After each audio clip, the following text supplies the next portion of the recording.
Hello everyone, my name is Sibulele Sipaca Nomganga and I'm your presenter for SAHTAC Women, a podcast that is dedicated to understanding a little bit more about the phenomenal work that female advocates do around the world.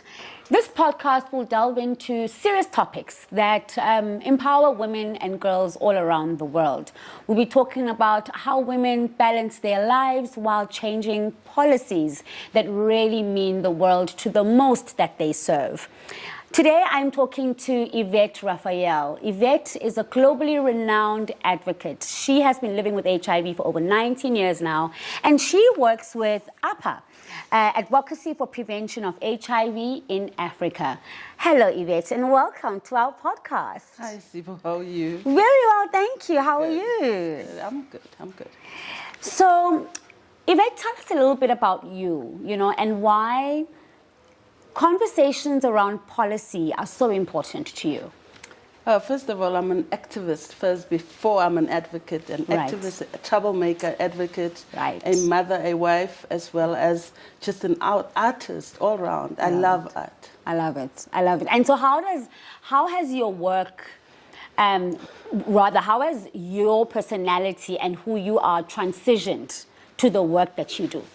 I think most importantly is for the work to transition around who I am and what I bring into the workspace and what I bring into the field. As an advocate, I found that I really do not have to conform to any any space. Rather, the space needs to feel Yvette Raphael enough for it to conform and bring those changes that I want to see as a woman and as an advocate. Otherwise, advocacy, activism is nothing. It's nothing. Right, I like that. I mean, how have policy changes that you've seen, if any, been really meaningful and tangible for women?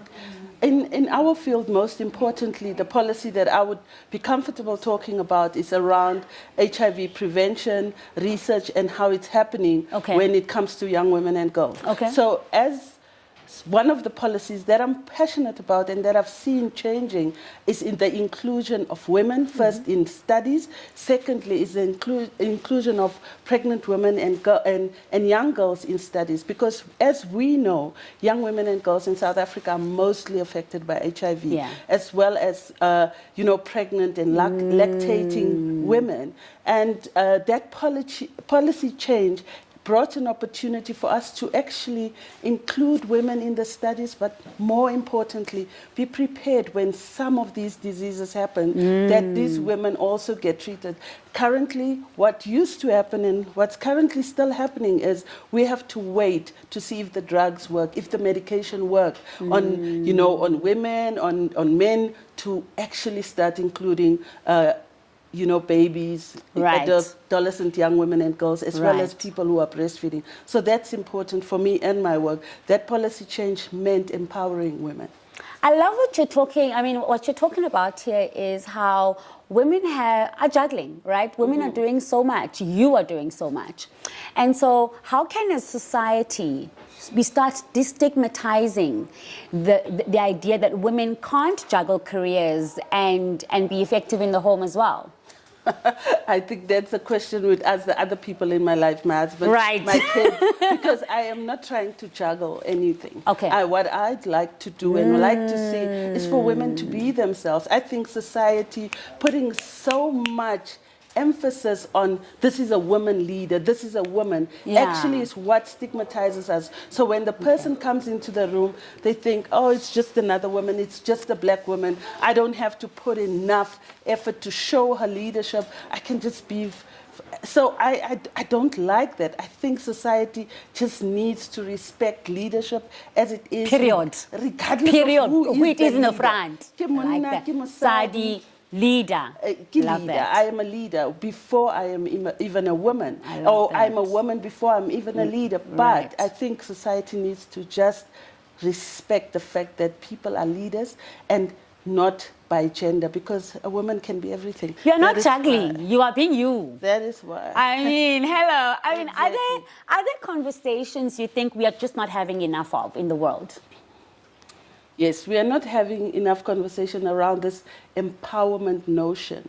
Women are empowered enough. Okay. We are coming to a situation where we'd like to see women get equity, women get we get an opportunity to see women really, really take up the space, cementing themselves without having to ask questions. I think a lot of the time the conversations we are not having is how difficult it is really for women in these positions that people think, oh, we need to emphasize that this is a woman leader, but just how difficult and how the situation in the office can really be in a toxic way and disrespecting of women. We are not talking about that. We are not talking about the fact that apart from me being an activist, I'm also an aunt. I'm also a mother. Sure. So the minute when you come into my workplace and we come into the workplace, you call me auntie, already the dynamics change. I embrace it because that's who I am. I embrace the auntie part of me. But tomorrow, how you don't do what you're supposed to do because ispaza yaga anta. It's not the way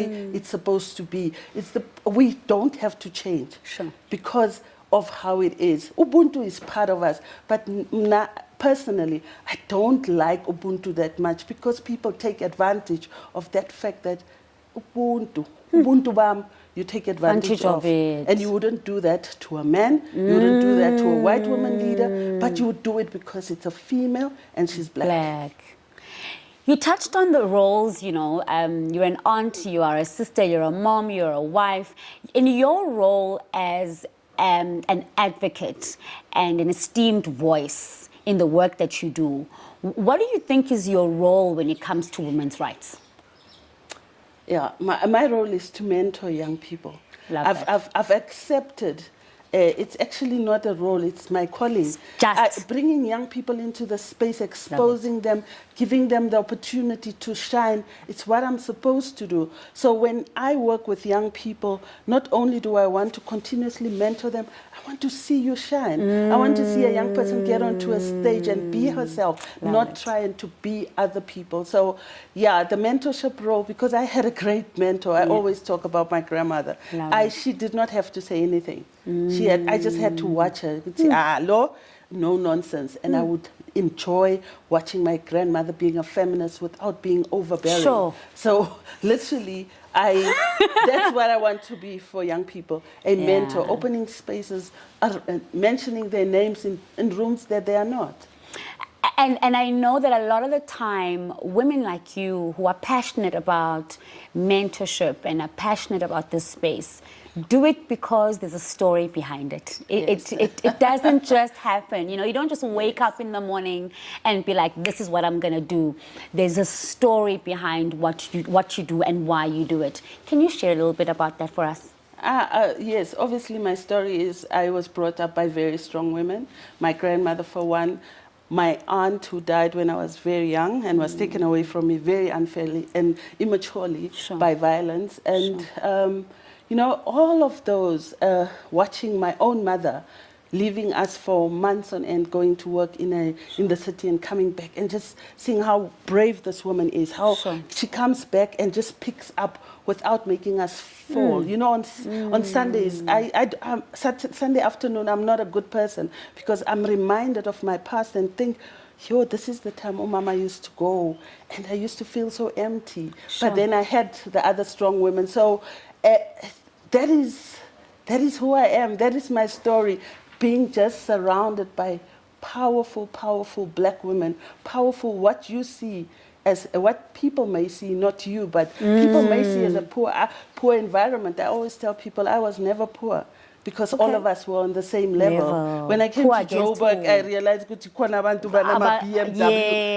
but otherwise, it was normal. It was a donkey cart and busy ride. I love that. Yvette, you're big on celebrating women. You're big on celebrating. You just spoke about how, you know, you want to speak to girls and young women. You want to mentor them. You want to put them on stages where their voices are heard. What impact can women like you, in truly celebrating other women's success, move us forward as a country? We all have to have a mindset change. You know, we easily fall into the trap of wanting to delve into conversations which I don't like, that women don't support each other. Women support each other, but we allow just the outside world to always see us as hating on each other. Women do two things. Women do two things well. It's we promote each other and we lift each other, but we also call each other in. So I would not sit down and watch you do not so fun things to other women, and then outside they would see that as hate. But it's calling you in calling to you say, "Oh, in. lalela sisi, this is not how we treat each other." So I think more conversations. Let us have a space where women really talk about this empowerment, which I don't like because we're empowered already. But let's talk about how are we going to ensure that the few women or these women that we see really have a space to showcase what they're doing for other women, to other women, and with other women, because you can't always just be the one helping people. Sure, absolutely, you know? absolutely. And it's about filling your cup, right? Yes. So making sure that you are serving from a full cup. Closing words for this inspirational conversation that we've had with you. What would you want girls and young women who are looking up to you to know about the space that you have dedicated your life to? If you were to leave us tomorrow, what would be the one thing you'd want girls and young women to remember about you? Every day of you living is an interview, Mutase. Whether it's at the gate, good morning, every single space. Don't think there's spaces people are not watching. There's every single part of you, everyday living is an interview. Actually, people always say you die once. Mina, I say you live every day and you only die once, not you live once. Because every day you meet people. The person that you think are the lowest. I'm also in business. One of the things I teach young people there is do not profile your customer. Sometimes the customer with the gumboots has the most money. So please, please, please, every day, and you are the brand. There's nothing that you can make 1,000 sneakers, nobody would buy it. But people would buy the one sneaker because Siba is behind it. Yes. Well, there you had it. Every day is an interview. In fact, every single moment that you live your life is an interview. Thank you so much to Yvette Raphael for spending some time with us this morning. We really enjoyed just listening to her and understanding the why behind what she does. See you soon next time. Cheers.